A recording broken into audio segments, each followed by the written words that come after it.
Greetings, it's Ian from RTO. Welcome to Monday. Getting close to Christmas as well.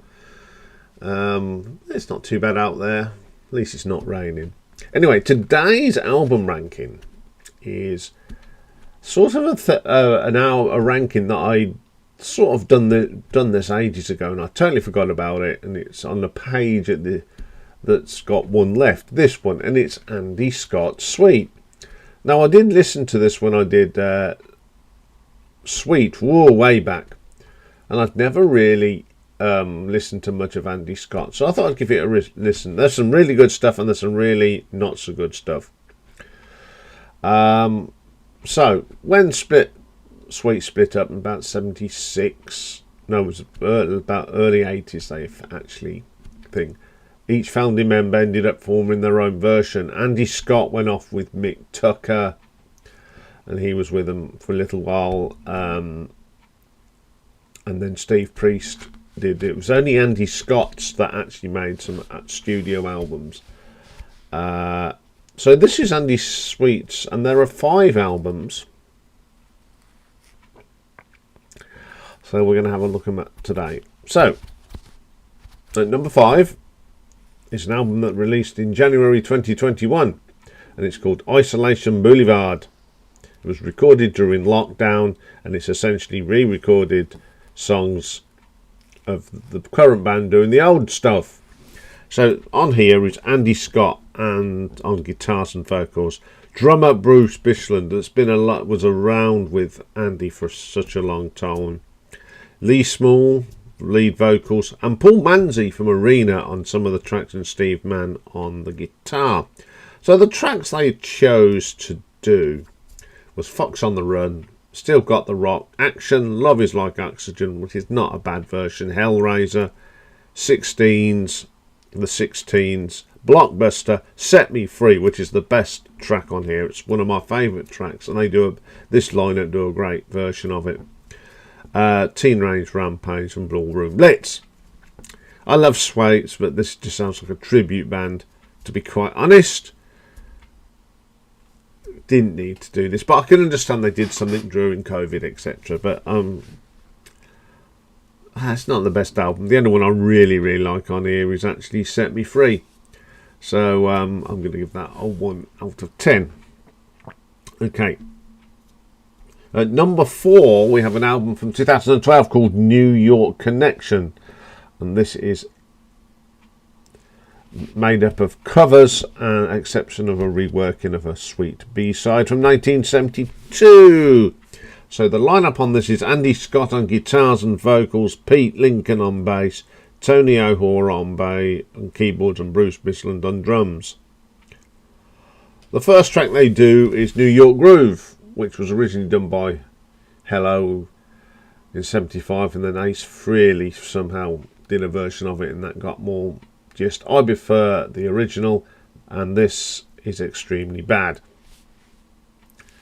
Okay, the next track they do is Gold on the Ceiling, which is a Black Keys track from 2011, and it's really good. I don't mind this version of it. All Moving Faster, Electric Frankenstein. They do a half decent version of this. Yeah, it's not as good as the original. And the New York Connection, which was the B-side of Wigwam Ban, isn't too bad. Still got the heaviness. Shape of Things, the Yardbirds number. It's not a bad version. I think the best cover version of this is Gary Moore's, followed by this. It's far better than David Bowie's. Then they do a version of Remember Dead or Alive, You Spin Me Round Like a Record, and they do not a bad version of it. Then Because the Night, Bruce Springsteen, made famous by Patti Smith. It's not the best. I prefer Patti Smith's version to Bruce's on that. Then they do a version of Sweet Jane from the Velvet Underground. Isn't bad. I prefer the Mott the Hoople version.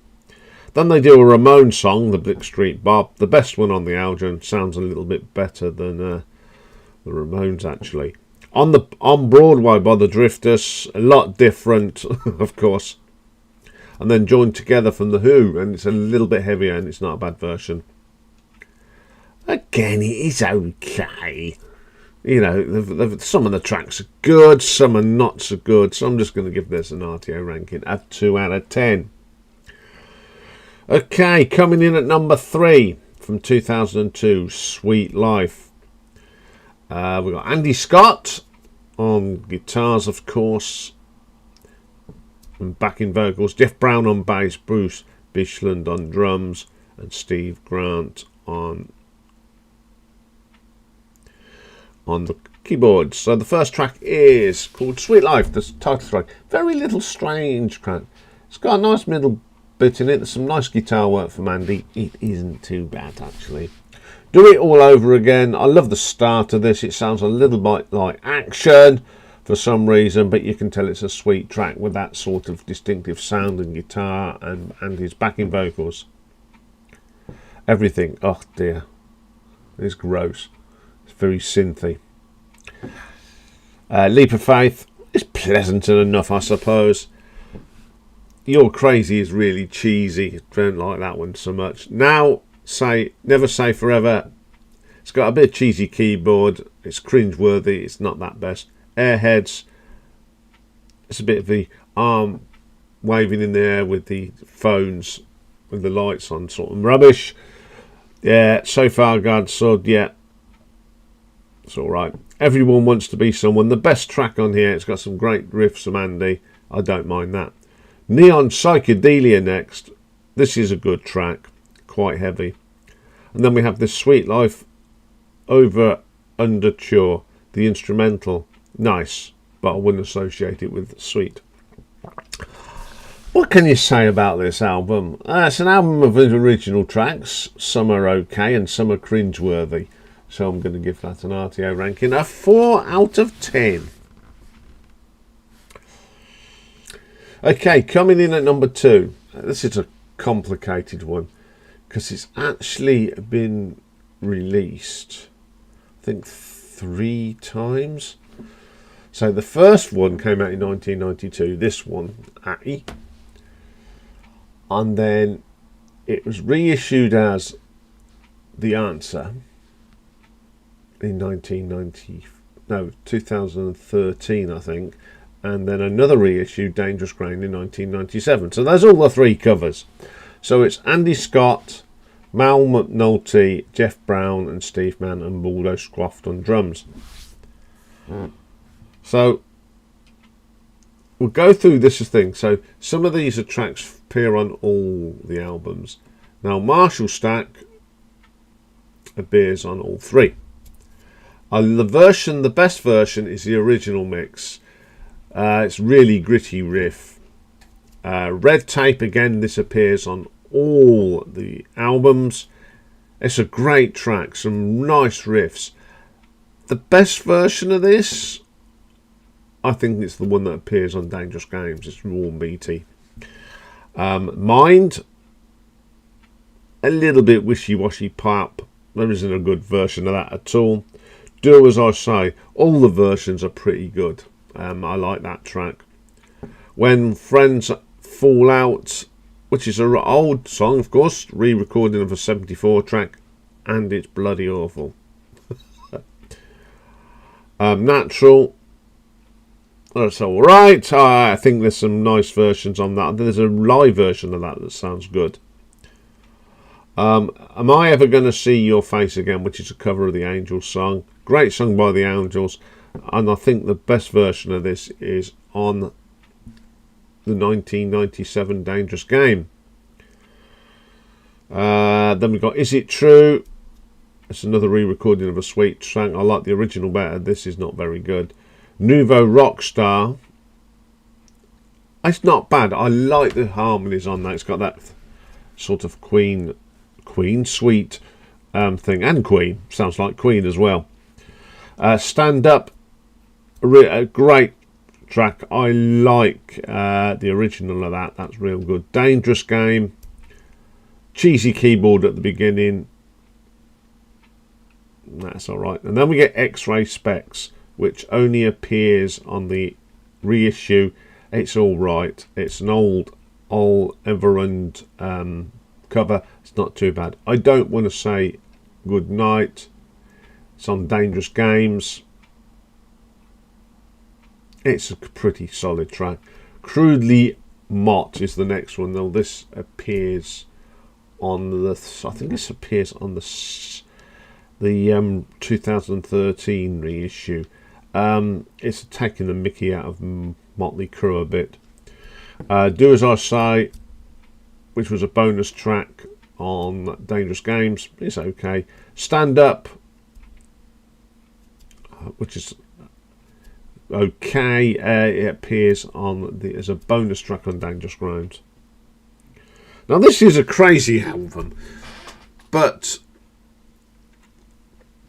some of the tracks sound better on the remix and reissues. I don't know what they've done to them, but it's not a bad album in the end. So I'm going to give that a 6 out of 10. Oh, I'm glad I've done that. That was confusing. Okay, but the number one album was an album they brought out last year, and it's called Full Circle. And it's Andy Scott Paul on guitars, Paul Manzi lead vocals, Lee Small both, Adam Booth on drums, Tony Corey guitar and keyboards. The first track is called Circus. Now, I love Paul Manzi's vocals. Great singer when he was in Arena, and I think this is brilliant. It's heavy, it's got some great riffs from Andy. Super track. Don't Bring Me Water is next. Very middle of the roady sort of thing, nothing special, but another good vocal from Paul. Burning Like a Falling Star, my second favourite track on the air. It's an excellent vocal from Paul, some great playing from Andy. Changes, very commercial sounding, very radio friendly. Everything is pretty solid. I do like that one. Destination Hanover, the best track on this album. Ripping guitar riffs, sounds like good old fashioned Sweet, actually. A very good vocal from Paul. Rising Up, a very nice or gentle track, and Paul's vocals good. A great solo from Andy. Fire in My Heart, pleasant enough track, it's okay. Defender is a little bit wishy-washy, not for me, very limpy sort of song. Coming Home, pleasant enough. Full Circle, it's got that sweet vibe and there's harmonies. It's not a bad track to end. Okay, this isn't a bad album, actually. I think, you've got a great singer in Paul Manzi. Andy's still got some great vocals there as well. There's some really good rockers on here, but there are some little leafy ones as well. So I'm going to give that an RTO ranking of 6.5. So there we go. Just a quick look into a continuing story of Sweet. I wouldn't say it was that brilliant. They're actually playing in Northampton this week, but I'm not going to see them because if I'd want to see the real thing. To me, this is a tribute band, but it's still nice that Andy's still playing. Okay, coming up next is Perfect Side, and this week we've got a corker, and it is Sound Effects by The Jam. So join me for that. Bye for now.